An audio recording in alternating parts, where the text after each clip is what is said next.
So this is money that will be brought in that will help with a number of different things at the airport. One of the main things is trying to upgrade security cameras that we have in our parking structures.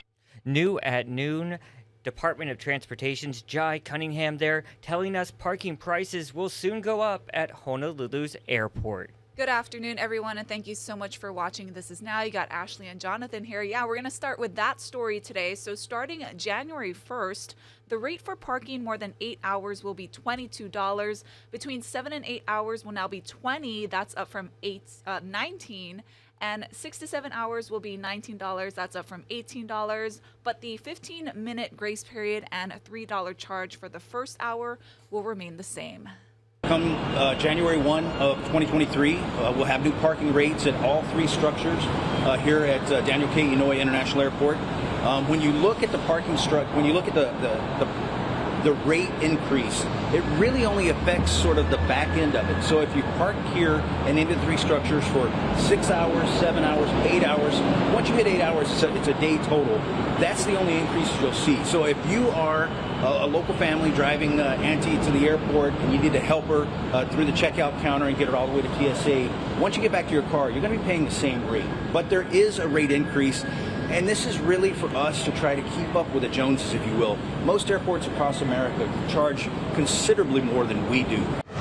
Also new today, House Speaker Nancy Pelosi has announced she will step away from Democratic Party leadership. In an address on the House floor today, Pelosi told her colleagues she would not seek the re-election to the leadership position for the next Congress that's set to convene in January. For me, the hours come for a new generation to lead the Democratic caucus that I so deeply respect. Now, in her address, Speaker Pelosi mentioned former Hawaii Congresswoman Patsy Mink as a politician that helped pave the way for the current generation of representatives. All of us who have served in this House have taken the hallowed oath of office. And it is the oath that stitches us together in a long and storied heritage. Colleagues who served before us are all our colleagues. Colleagues like Abraham Lincoln, Daniel Webster, Shirley Chisholm, Patsy Mink, and our beloved John Lewis. Personally, it binds me as a colleague to my father, a proud New Deal congressman and one of the earliest Italian Americans to serve in the Congress. And this is an oath we are duty-bound to keep, and it links us with the highest aspirations of the ages. Even though she won't be in leadership, Pelosi will remain in the House after being overwhelmingly reelected by her San Francisco district a week ago. Vice President Kamala Harris and Second Gentleman Doug Emhoff have arrived in Bangkok, Thailand. After stepping off Air Force Two, the vice president was greeted by several officials, including the Deputy Prime Minister of Thailand. Dignitaries from 21 Asia-Pacific economies are gathering in Bangkok for the Asia-Pacific Economic Cooperation Summit. It's the group's first in-person summit in 4 years. Cameras caught China's leader confronting the Canadian Prime Minister in a moment of candor rarely seen by the public. Now, China's Xi Jinping approached Justin Trudeau at the G20 summit in Bali and expressed frustration that details from an earlier meeting were released to the media. Will Ripley has more. The plane carrying Chinese President Xi Jinping is now arriving. China's most powerful leader since Mao, back on the global stage. Now the two are stepping out of the plane. President Xi Jinping emerging from almost 3 years of self-imposed pandemic isolation. Chinese state media showing Xi's carefully choreographed public appearances. Canadian broadcasters capturing this rare, candid moment. Xi confronting Canadian Prime Minister Justin Trudeau on Wednesday, claiming closed-door discussions were leaked to the papers, with a veiled warning about unpredictable consequences. Listen, I think that people know that not all the conversations are going to be easy. Tensions between China and Canada and much of the West rising in recent years, amplified by Xi's authoritarian alliance, a so-called no-limits partnership with Russian President Vladimir Putin. For Xi, he wants to find a way to accommodate the U.S., to find ways to make sure that it's no longer be seen as an enabler of Russian aggression, and that it will be accepted as a qualified member of international polite society. 1 month after securing an unprecedented third term as the ruling Communist Party's leader, Xi appears to be making up for lost time, attempting to reassert his global statesmanship and reset relations with the West. A flurry of face-to-face meetings in Bali and Thailand. On Monday, a marathon 3-hour meeting with U.S. President Joe Biden. On Tuesday, the first formal sit-down in 6 years with Australia's Prime Minister. Meetings with key U.S. allies, France, the Netherlands, South Korea, and on Thursday, Japan. Experts say an attempt to tone down tensions over Taiwan and other touchy issues, at least temporarily. That doesn't mean that China's ambitions, Xi's objectives, Taiwan, South China Sea, competition with the United States have changed at all. That China just needs some room to manage things at home. Xi's mask-free encounters in sharp contrast with zero-COVID China. 1.4 billion people under Xi's rule, still living with lockdowns, quarantines, mandatory testing. A police state stuck in a pandemic time warp with no end in sight. Will Ripley, CNN, Bangkok. And we've got this important update to get to. State Senator Maile Shimabukuro will once again represent her district. It was a very close race that required a recount. We talked to her about the win today on Sunrise. How about this? We finally have confirmation. It's been a week and a half. How effective is the process, do you think, and does anything need to change? Yeah, it was odd that there was a recount first, and that was stressful. But then during the recount, I found out that even after it's done, it's still not over because there's these ballots that still have 5 days to be cured. And so it did seem odd that the recount occurred before the cured ballots came in. So I don't know whether that should be looked at and whether the order of those events should change so that we don't have, such a roller coaster ride for all of our, supporters and for the constituents. And I guess definitely the curing process is an interesting process too. I wonder if there should be, better notice to people as to what exactly you have to do to make sure your ballot is good to go before you turn it in.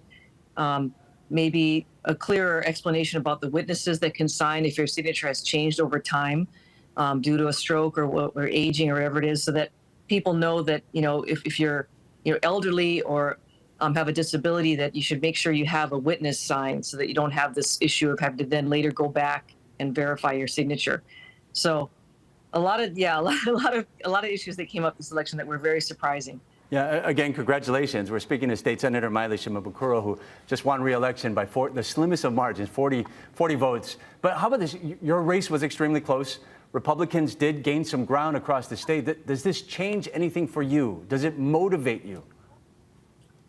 Well, definitely. There's a lot of frustration in the communities and in our state over issues such as crime and homelessness, and I know that that's one of the things that voters are frustrated with, and why they might have sought to have such close elections and sought alternate candidates, and so definitely we want to tackle those issues going into the legislature. All right, let's get to some news you need to know if you're doing any holiday shopping, which a lot of us will be very soon. Yeah, so the nonprofit group WATCH, which stands for World Against Toys Causing Harm, is out with its annual list of the worst toys. Now, these are toys they've identified as being hazardous to children. Let's take a look.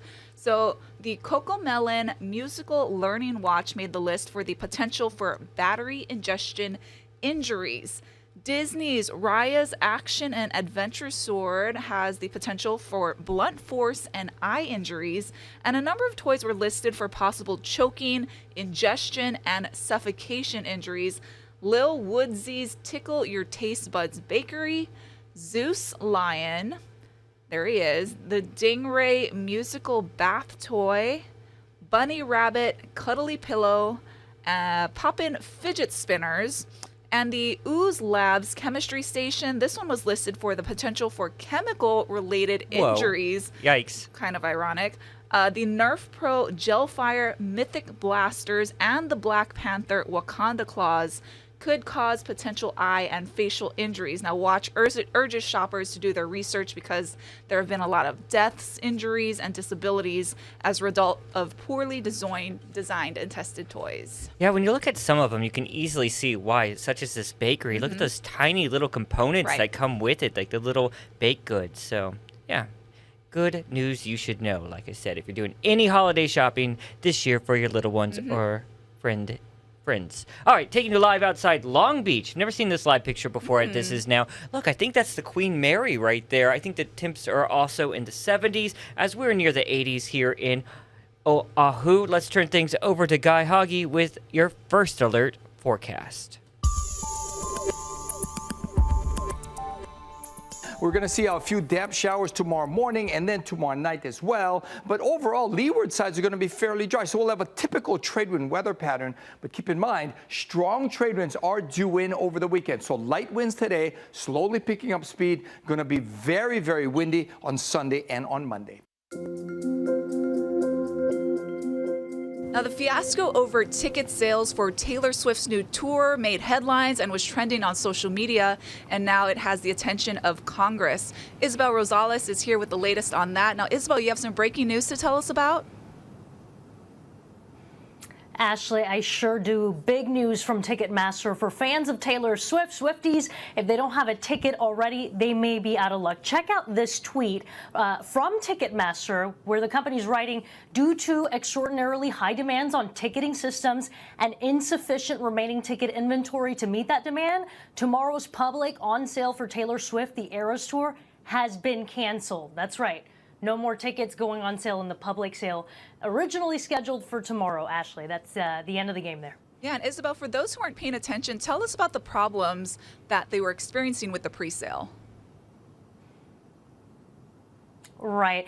Taylor Swift fans have had a bit of bad blood with Ticketmaster. They've been so upset at glitches, freezes, and crashes with Ticketmaster, the website, to obtain tickets to her tour. And they are so upset because they've been waiting to see Taylor go back on stage for 4 years. She hasn't been on there since 2018. And since then, she's done 6 #1 album. So obviously a lot of excitement and then disappointment when they weren't able to obtain those tickets. And now even lawmakers are getting in on the action, Ashley. We've got Senator Amy Klobuchar, who is the latest high-profile politician, openly criticizing Ticketmaster. She wrote an open letter to the CEO talking about serious concerns about the company's operation, saying that Ticketmaster's power in the primary ticket market insulates it from the competitive pressures that typically push companies to innovate and improve their services. That can result in the types of dramatic service failures that we saw this week, where consumers are the ones that pay the price. By the way, Ashley, she chairs the Senate Judiciary Subcommittee on Competition, Policy, Antitrust, and Consumer Rights. I also want to show you Congressman David Cicilline. He said that Ticketmaster's excessive wait times and fees are completely unacceptable, as seen with today's Taylor Swift tickets, and are a symptom of a larger problem. It's no secret that Live Nation Ticketmaster is an unchecked monopoly. By the way, he chairs the Antitrust Subcommittee.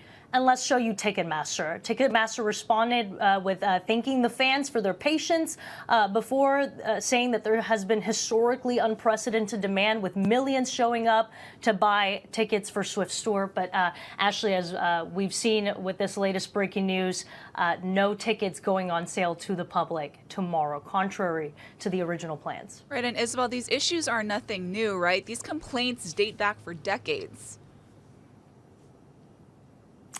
They've been dating back long ago, for many years. Even in 1994, when Taylor Swift was just 4 years old, Pearl Jam filed a complaint with the Department of Justice, arguing that Ticketmaster has virtually quote, an absolute monopoly on distribution of tickets, but their complaint, it was quietly dismissed. So the complaints overall are that this ticket fiasco, it underscores really what happens when you have a ticketing industry that has been consolidated. It can lead to extremely high ticket prices, extra fees, and tech issues, as we saw with so many frustrated fans unable to get through and get that ticket. And Isabel, Ashley. do we think this latest wave of criticism will result in any improvements?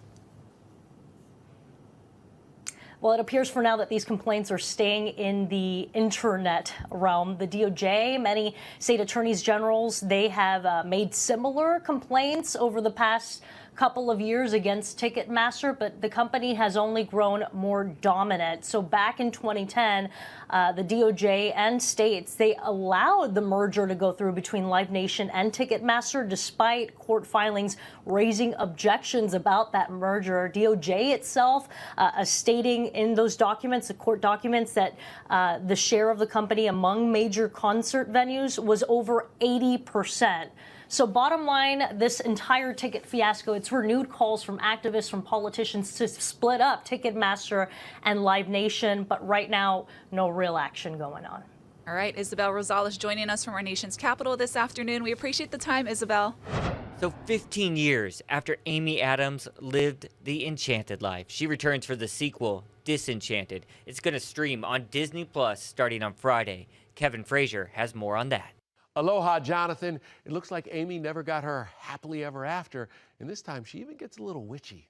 Oh, Giselle, what have you done? It was really great to revisit Giselle and get to play her with all her optimism and joy, but then to have that sort of twisted by her wish. Amy's going all evil stepmother and disenchanted with suburban life. But things go really wrong when she wishes for a fairy tale. Maya Rudolph joins the cast as her nemesis. You know there's only room for one villain in this town.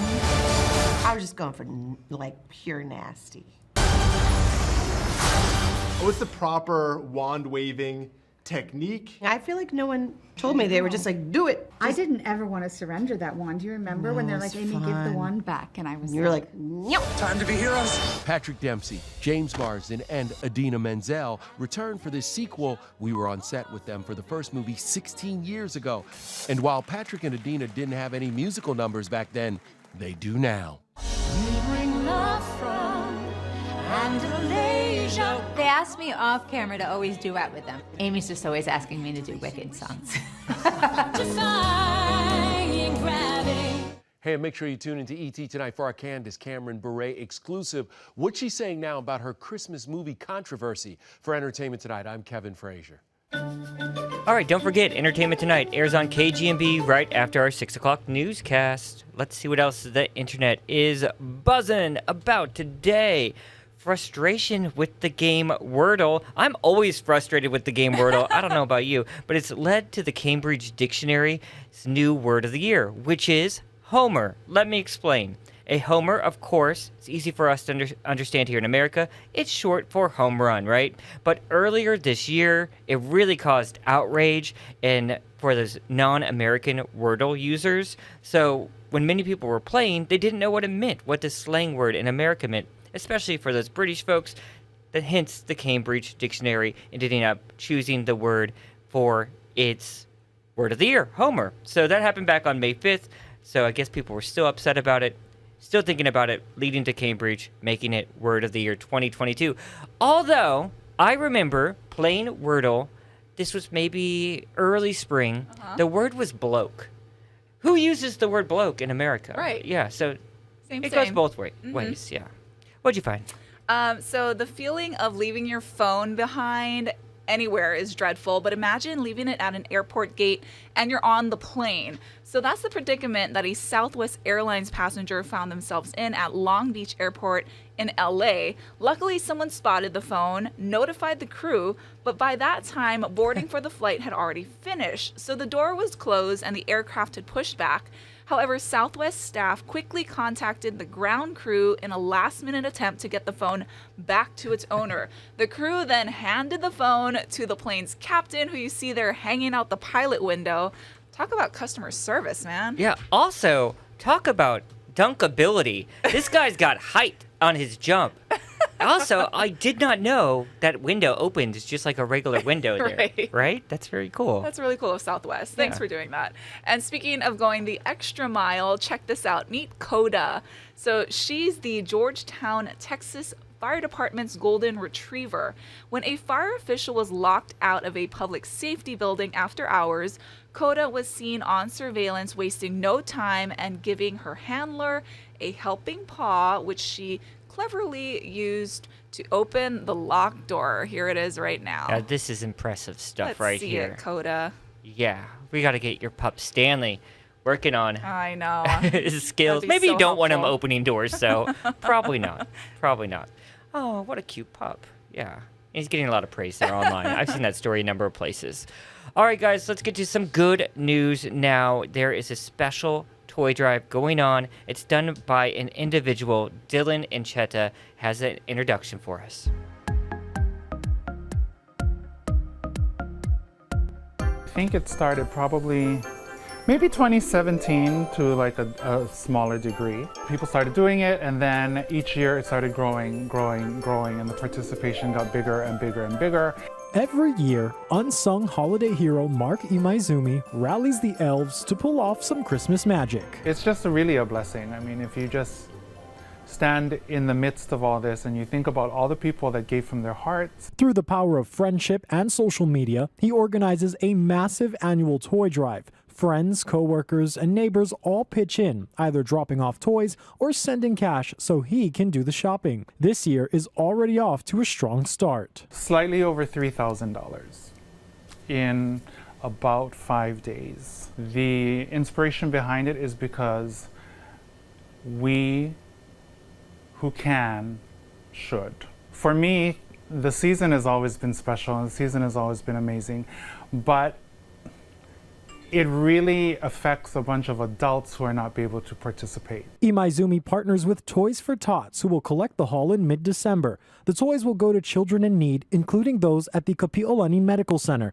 COVID precautions have changed the rules for toys at the hospital, so he wants to make sure they have a bountiful supply for all kids to have something to play with. But there's no ages, there's no limits. We're collecting everything for everyone. This is not a solo project. I just encourage it, but I'm standing in the midst of the gifts of a bunch of people, everyone out there. So I just want to say thank you to everyone. If you'd like to donate, more information will be posted on our website. Dylan Ancheta, Hawaii News Now. Holidays are here, folks. Oh, yeah. Get into the true reason for the season. Now is the time. All right, couple of reminders. Podcasting all the time here at H&N. Stephanie Lum will be publishing her latest podcast for Mothership. Jim Mendoza has a new one coming out right now as well. Just search Hawaii News Now wherever you get your podcasts. Have some time to leave you with something really cute. Possibly the world's smallest pony in Germany. Only 19.6 inches in height. Meet Pumuckl in Germany. Have a good one, everyone.